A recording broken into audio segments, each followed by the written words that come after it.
PM મોદીએ સોમનાથ ટ્રસ્ટીના પરિવાર સાથે મુલાકાત કરી। સોમનાથ ટ્રસ્ટના પરિવાર સાથે તેમણે મુલાકાત કરી। પીએમ મોદી છે સોમનાથ ટ્રસ્ટના ચેરમેન। હાલ વીવીઆઈપી ગેસ્ટ હાઉસ માટે રવાના થયા છે પીએમ મોદી।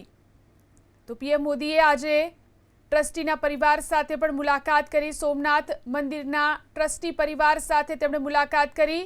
સોમનાથ ટ્રસ્ટના પરિવાર સાથે પીએમ મોદીની મુલાકાત। પીએમ મોદી સોમનાથ ટ્રસ્ટના ચેરમેન છે અને હવે વીવીઆઈપી ગેસ્ટ હાઉસ માટે પીએમ મોદી રવાના થયા છે। તો જે રીતે મંદિરમાં પૂજા અર્ચના કરવામાં આવી, કુંભાભિષેક કરવામાં આવ્યો અને ત્યારબાદ ટ્રસ્ટી પરિવાર સાથે પણ પીએમ મોદીએ મુલાકાત કરી છે। સોમનાથ ટ્રસ્ટીના પરિવાર સાથે પીએમ મોદીની મુલાકાત। પીએમ મોદી સોમનાથ ટ્રસ્ટના ચેરમેન છે ત્યારે બાકી ટ્રસ્ટીઓ સાથે પણ તેમણે મુલાકાત કરી અને હવે વીવીઆઈપી ગેસ્ટ હાઉસ જવા માટે તેઓ રવાના થયા છે। તો થોડીવાર રહી અને જાહેર સભાને સંબોધન કરશે પીએમ મોદી। સભા સ્થળના દ્રશ્યો પણ આપ જોઈ શકો છો ટીવી સ્ક્રીન પર।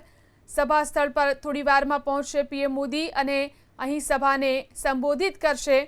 આ પહેલા ભવ્ય રોડ શો યોજાયો અને ત્યારબાદ પીએમ મોદીએ મંદિરમાં પૂજા અર્ચના કરી। આ સાથે જ કુંભાભિષેક પણ કરવામાં આવ્યો। અમારા સંવાદદાતા અર્જુન વાળા આપણી સાથે ફોન લાઈનથી જોડાયા છે। અર્જુન, હવે આગળનો પીએમનો શું કાર્યક્રમ છે? ચોક્કસ જે સોમનાથમાં અમૃત પર્વ ચાલી રહ્યો છે ને તેમાં સહભાગી થવા માટે આજ દેશના વડાપ્રધાન પણ આજે સોમનાથ ખાતે પધાર્યા છે। ખાસ કરીને સોમનાથ મંદિરની અંદર અલગ અલગ પૂજાઓ સાથે એર શોની પણ પીએમ મોદીએ નિહાળ્યો હતો। હાલ તો સોમનાથ મંદિરમાં જે મંદિરના ટ્રસ્ટીઓ છે અને મંદિરના પરિવારજનોની મુલાકાત બાદ પીએમ મોદી છે તે ગેસ્ટ હાઉસ ખાતે રવાના થયા છે અને ગેસ્ટ હાઉસ બાદ તેઓ સભા ખાતે તેઓ ઉપસ્થિત રહેશે અને જંગી સભાને તેઓ સંબોધન કરશે।